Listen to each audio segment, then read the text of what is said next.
தலைமை ஆசிரியர்களுக்கும் மாணவ மாணவிகளுக்கும் என்னுடைய வணக்கத்தை தெரிவித்துக் கொள்கிறேன். 7ஆம் வகுப்பு புத்தகத்தில் இயல் 2 பிரிவான பாடங்களில் உண்மை ஒளி என்ற தலைப்பில் 7ஆம் வகுப்பு மாணவ மாணவிகள் நாடகம் நடிக்க வந்துள்ளனர். இந்நாடகத்தை பார்த்து கண்டு மகிழுங்கள்.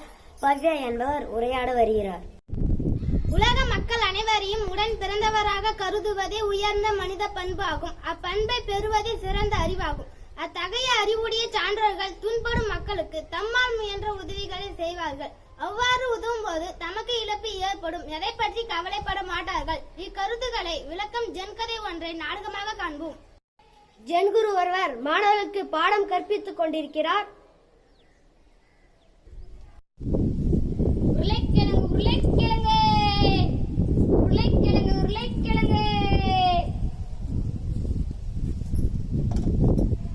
வணக்கம் குருவே. வணக்கம் மகளே. என்னை ஆசீர்வாதம் பண்ணுங்கள் குருவே. நன்றாக இரு மகளே. நன்றி குருவே.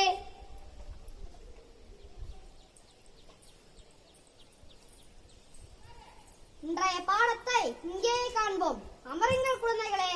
ஒரு நொடி இருங்கள் குருவே.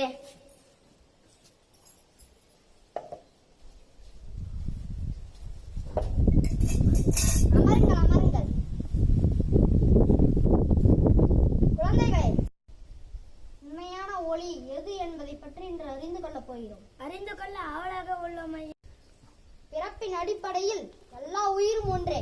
பசி, தாகம், தூக்கம் ஆகியவை எல்லா உயிர்களுக்கும் உண்டு. மேலும் இரவும் பகலும் மாறி மாறி வருவது போல வாழ்வில் இன்பமும் துன்பமும் மாறி மாறி வரும். இப்பொழுது உங்களை ஒரு கேள்வி கேட்கட்டுமா? இருள் கலந்து வெளிச்சம் வந்துவிட்டது என்பதை எந்த நொடியில் நீங்கள் அறிவீர்கள்? வெளிச்சம் நிற்கும் விலங்கு குதிரையா கழுதையா என்பதை அடையாளம் காணக்கூடிய நொடியில் வெளிச்சம் வந்துவிட்டதை நான் அறிவேன் ஐயா. இல்லை, வேறு யாராவது கூறுங்கள் பார்ப்போம். தூரத்தில் இருக்கும் மரம் ஆலமரமா அரச மரமா என்பதை அடையாளம் காணக்கூடிய நேரத்தில் உண்மையாக விடிந்து விட்டதே என்பதை அறியலாம். சரிதானே ஐயா? இல்லை, வேறு யாருக்காவது தெரியுமா? எங்களுக்கு தெரியவில்லை ஐயா, தாங்களே கூறிவிடுங்கள். ஒரு மனிதரை காணும் போது இவர் என்னுடன் பிறந்தவர் என்று நீங்கள் எப்போது உணர்கிறீர்களோ அப்போதுதான் உண்மையான ஒளி உங்களுக்குள் தோன்றுகிறது என்பது பொருள். இரவும் பகலும் வெறும் கால வேறுபாடுகள் தான். உண்மையான ஒளி உள்ளத்தின் உள்ளே ஏற்பட வேண்டியது என்பதை நாங்கள் புரிந்து கொண்டோம் ஐயா. உள்ளுக்குள் ஒளி இல்லை என்றால் உச்சி வெயில் கூட காயவில்லை என்பதை புரிந்து கொள்ளுங்கள். மீண்டும் நாளை சந்திப்போம். வகுப்பு முடிந்து மாணவர்கள் கலைந்து செல்கின்றனர்.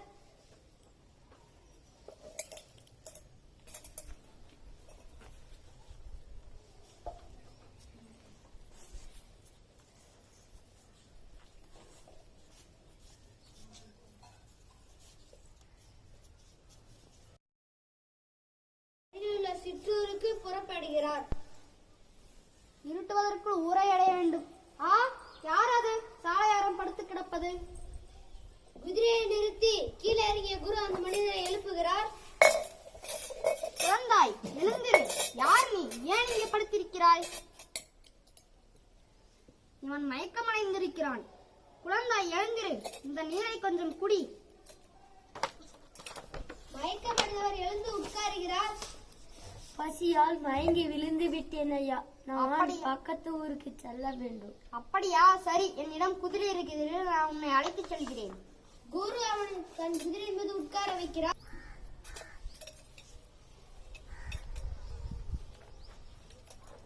மெதுவாக ஏறுப்பா, பார்த்து உட்கார். இருவன் பையை எடுத்து தருகிறேன். குதிரையில் ஏறியவன் குதிரை அடித்து விரட்ட தொடங்குகிறான். என்ன இது? ஓ, இவன் திருடன் போல இருக்கிறது. என்னுடைய குதிரை திருடவே இப்படி நடித்திருக்கிறான். இப்போது என்ன செய்வது? சரி, நடந்தாவது ஊரை அடைவோம்.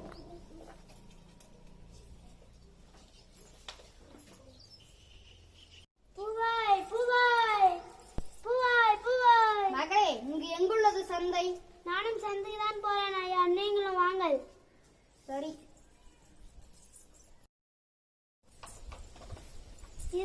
இதுதான் குருவே சந்தை. உங்களுக்கு தேவையானதெல்லாம் வாங்கிக் கொள்ளுங்கள். நன்றி மகளே. நன்றி குருவே.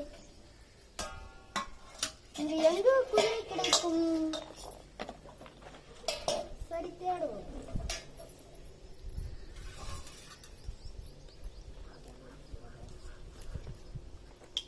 குரு குதிரை சந்தைக்கு செல்கிறார்.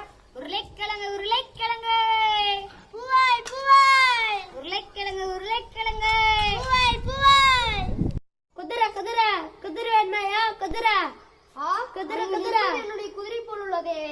குருவிடம் குதிரை திருடியவன் அங்கு நிற்கிறான். குரு அவன் தோலை தொடுகிறார். குழந்தாய், நீங்களா? யாரிடமும் சொல்லாதே. எதை? ஏன்?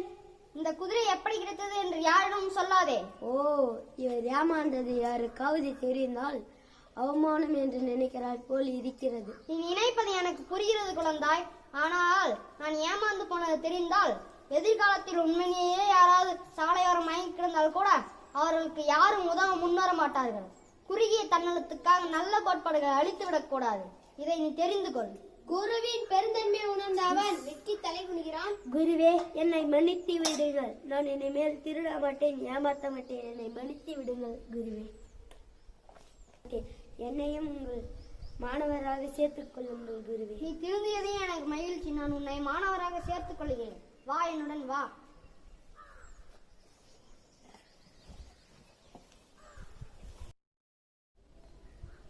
இப்பொழுது 7ஆம் வகுப்பு மாணவர்கள் சிறப்பாக நாடகத்தை முடித்தனர். இதில் என்ன புரிந்தது என்றால், திருடாதங்க, திருடுறவங்களை திருத்தணும், ஏமாறாதங்க, ஏமாற்றக்கூடாது மற்றவரையும் என்று என் உரையை முடித்துக் கொள்கிறேன். இந்நாடகத்தை பார்த்து கண்டுகளித்த அனைவருக்கும் நன்றி.